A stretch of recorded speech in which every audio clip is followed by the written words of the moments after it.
CNN anchor Chris Cuomo took on the Republican victor of the Virginia Senate primary on Wednesday during his primetime program, and it did not take long for the interview to devolve into a battle. The Senate candidate, Corey Stewart, was on hand to discuss his campaign to defeat Hillary Clinton's former running mate, Tim Kaine, for the Virginia Senate seat, but Cuomo had other ideas. Chris Cuomo left Corey Stewart right photo credit screenshot after Cuomo began his introduction of Stewart by painting him as a racist. The CNN host mentioned a tweet from President Donald Trump in which the president congratulated him on his victory. Congratulations to Corey Stewart for his great victory for senator from Virginia.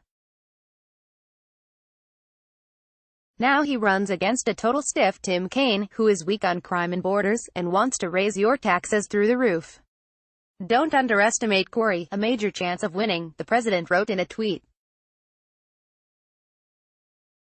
Congratulations to Corey Stewart for his great victory for senator from Virginia. Now he runs against a total stiff Tim Kaine, who is weak on crime and borders, and wants to raise your taxes through the roof. Don't underestimate Corey, a major chance of winning, Donald J.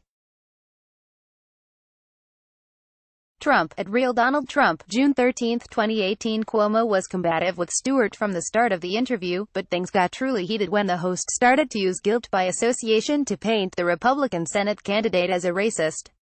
You seem to be cottoning to a very specific brand of humanity, he said.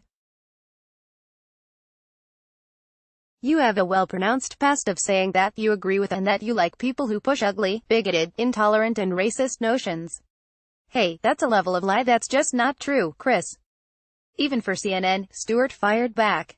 That's not the case at all. I have always condemned, including on your program, any white supremacists are bigots. Stewart said. We want nothing to do with that. That's the only thing you and the left have. You claim you play the race card every time because it's the only thing you have. Cuomo continued to batter the candidate, asking him if it was true that he was spotted standing in front of a Confederate flag as if it was some type of crime. The charge got under Stewart's skin, and he immediately came back at the host, guns blazing. You want to condemn everything, you want to condemn Southern heritage, you want to condemn everything, Stewart said, accusing Cuomo of changing the topic. Stewart said that it was not racists and white supremacists that help him win. It was, according to him, because of the support of President Donald Trump. I won the primary because I'm a strong supporter of President Trump. He's improving the economy, the lowest unemployment rate since the early 1970s. And now a big success in the foreign policy front as we remove the nuclear threat from North Korea, Stewart said. That's why Trump may have won then, but I'm talking about you. You seem to be cottoning to a very specific brand of humanity.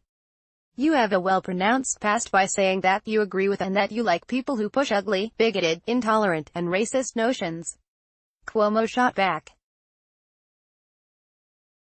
You know this is such a joke, Stewart said. You know what, CNN ought to fire you, you are so far above what is honest, unbelievable. Stewart even said that Cuomo's father, the late former New York Gov. Mario Cuomo, who is also the father of current New York Gov. Andrew Cuomo, was an anti-Semite. The battle continued on until Cuomo had enough of the back and forth, declared the interview done as Stewart would not fall into his trap. If this is the liberal media and the Democrats' strategy for the midterms, to accuse everyone who is running as a pro-Trump Republican of being a racist, then it is likely that the results of the elections will be the same as the 2016 presidential election. Americans have had it with a race card and with being told that they are bigots because they don't support Democratic policies. It is a failed strategy, and there is no reason to think it will work now. Facebook has greatly reduced the distribution of our stories in our readers' news feeds and is instead promoting mainstream media sources.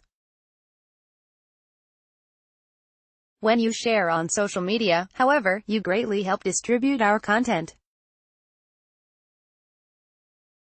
Please take a moment and consider sharing this article with your friends and family. Thank you. Donald Trump, North Korea racism.